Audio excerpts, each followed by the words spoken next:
সম্মানিত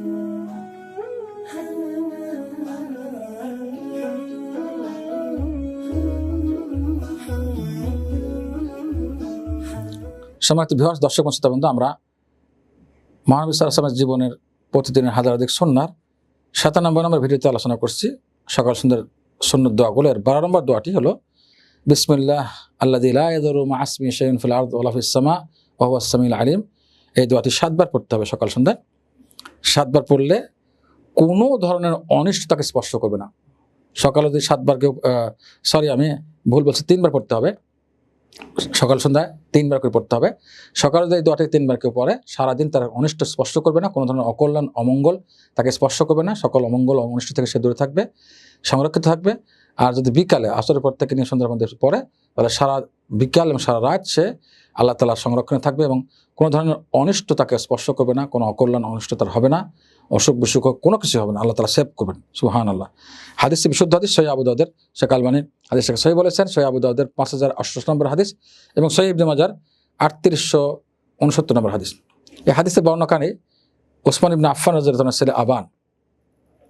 তো আবান ইবনে ওসমান রাদিয়াল্লাহু তাআলা আনহু যখন এই হাদিসটা বর্ণনা করেন, তো আবানের অর্ধাঙ্গ দেখা দিয়েছে, প্যারালাইসিস দেখা দিয়েছে, অর্ধাঙ্গ প্যারালাইসিস দেখা, কোনো একটা অঙ্গে প্যারালাইসিস হয়েছে, প্যারালাইজড হয়েছেন তিনি। তো ছাত্ররা যখন হাদিসটা বর্ণনা করছেন, তিনি ওস্তাদ, তিনি তাবেই ছিলেন, সাহাবার সন্তান, এবং তাবেইন যারা ছাত্র তারা তার পায়ের দিকে চাচ্ছে বারবার যে ওস্তাদ এই হাদিস বর্ণনা করছেন, অনিষ্ট স্পর্শ করবেন, তো অনিষ্ট তো হয়েছে, ওস্তাদকে এমন করেন নাই। তখন তিনি বলেছিলেন, দেখো হাদিসে যেভাবে বলা আছে সেটাই ঠিকই আছে, ওইভাবেই যদি কেউ সকাল সন্ধ্যা 3 বার পরে কোনো ধরনের অনিষ্ট তাকে স্পর্শ করবে না, কোনো সন্দেহ নেই।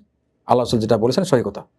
কিন্তু আমি যেদিন পড়তে ভুলে গেছি ওই দিন আমার এই অনিষ্ট হয়েছে, অর্থাৎ অর্ধাঙ্গ যেটা দেখছো অথবা প্যারালাইসিস যেটা আমার হয়েছে, সেটা যেদিন পড়তে ভুলে গেছে ওই দিন আমার প্যারালাইসিস। তার মানে কি, যদি কেউ পড়ে, যদি স্মরণ থাকে, আল্লাহ তাআলা স্মরণ করে এবং পরে 3 বার পড়লে তার অনিষ্ট হবে না, কোনো ধরনের অসুখ বিসুখ বা কোনো ধরনের অনিষ্ট তাকে স্পর্শ করবে না।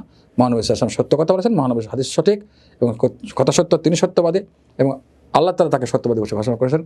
তিনি সাদাক আর মসদুক, সত্যবাদী, এবং তিনি তার ব্যাপারে আল্লাহ তাআলা সত্যবাদী বলে বলেছেন। সুতরাং কোনো ধরনের অবকাশ নেই। এর সঠিক যদি আমল করেন, দেখবেন প্রত্যেকদিন সকালে 3 বার এবং 3 বার আমল করলে, বিশ্বাস করে অর্থটা পড়ে, ইনশাআল্লাহ কোনো ধরনের অনিষ্ট আপনাকে স্পর্শ করবে না, ইনশাআল্লাহ তাআলা।